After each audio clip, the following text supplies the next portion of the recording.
Hello, Internet, and thank you for joining me today. Imagine losing someone you love. It's tragic, it's heartbreaking, sad violin music. A story so good it would be snubbed at the Oscars. But then you're given the chance to see that person again. Sounds comforting, right? But what if that reunion goes wrong? Like, horror movie wrong. What would you sacrifice to bring about those kinds of circumstances? These are the questions that are being asked in the new movie Bring Her Back, a film by those Australian dudes that made Talk to Me a few years back. So, of course, all the critics online and in the real world lined up to unzip their pants and paint this thing a very pearly shade of not quite white. And as per usual, I am showing up late to give a fresh coat of my own baby batter so it can feel like it's still in the running for prom queen. Oh wait, that's a Netflix exclusive. At its heart, Bring Her Back is a story about loss. Shocker, I know. After Hereditary, Talk to Me, Barbarian, and I'm sure a few others, it's a little bit of a well-worn trope. But if I could go ahead and tip my hat a little too early here, I think this is one of the good ones of that particular brand of horror movie. What really sets Bring Her Back apart, I feel like, is this concerted effort to explore how coping with that loss looks different to so many different types of people. Alright, so the two main lead characters have their dad die in front of them, which is particularly traumatic because there already seems to be some kind of drama between the father and the son, which is in addition to the daughter being both Asian and blind.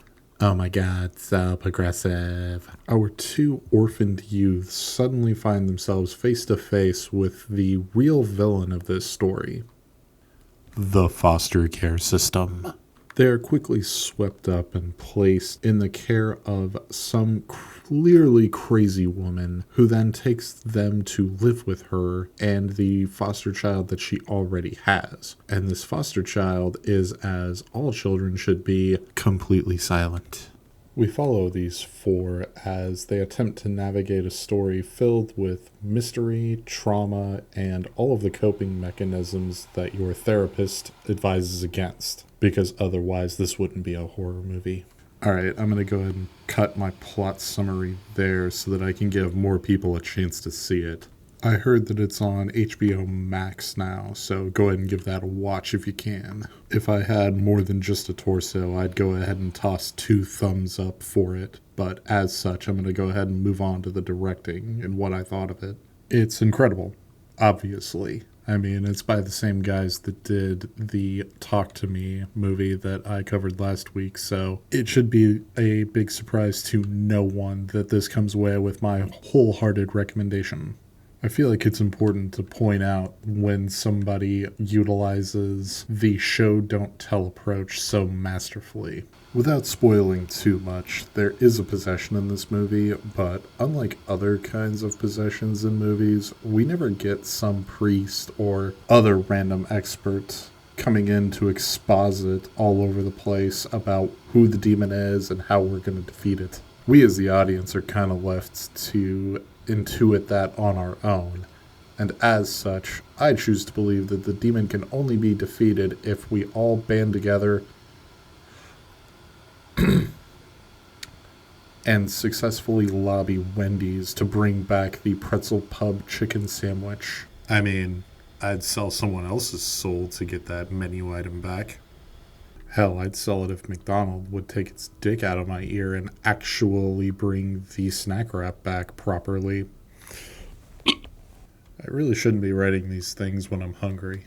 The performances are great all the way around and really paint this ambiguous and weird atmosphere in the movie. As an example, the sister in this is supposed to be functionally blind, and the actor actually playing Piper has a condition that makes her blind, more or less. I'm not 100% sure. I'm not a doctor. But when we get into her POV, which happens for long stretches of the film, it creates a very disorienting effect, which is especially hard for those of us that are overqualified for the Special Olympics. I can also appreciate the performance of Billy Barrett playing Andy. He brings a really restrained anger to this performance that I think would be really hard to be matched by somebody else, or at the very least, a lesser actor. The word that I keep writing in my notes is quiet. Like, all of his emotions are very quiet and understated, and you have to intuit a lot from his performance. And that makes for a very engaging movie overall.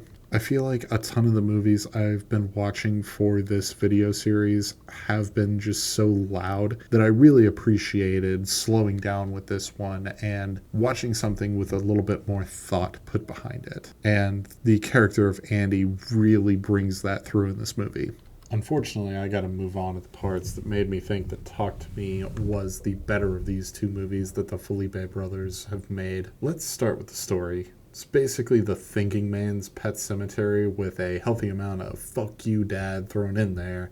And the reason that it doesn't hit me as hard is because I kind of see it from a mile away. I find it hard to be invested when I'm just kind of waiting around for the spooky stuff to happen, but I gotta sit through the characters catching up to me. I find it hard to be invested when I'm just kind of waiting around for the spooky stuff to happen, but I gotta sit through all the characters catching up to me. This made for a frustrating experience for me. Additionally, I just am coming off of watching Weapons right before this, so I can draw some very unintended parallels to this. Mainly that Crazy Lady in Weapons is just way more tightly written. I got that she was crazy from the first 20 minutes, but I still had another 90 minutes of escalating tension to get through and bring her back, as opposed to Weapons, where I only had to deal with that crazy lady for like 30 minutes or so. So the Weapon Crazy Lady is just a little bit tighter.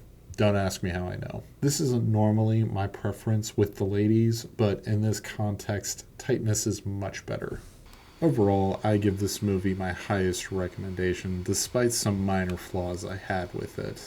However, the ending of Bring Her Back is notable because I think it's better than both Weapons and Talk to Me, as it was a very fitting end that is both definitive and poignant.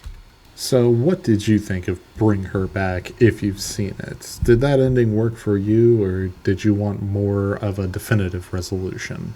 Leave your thoughts in the comments below because I need the engagement. And if you like this video, show me by leaving a like. Subscribe if you haven't already. Until next time, sayonara bitches.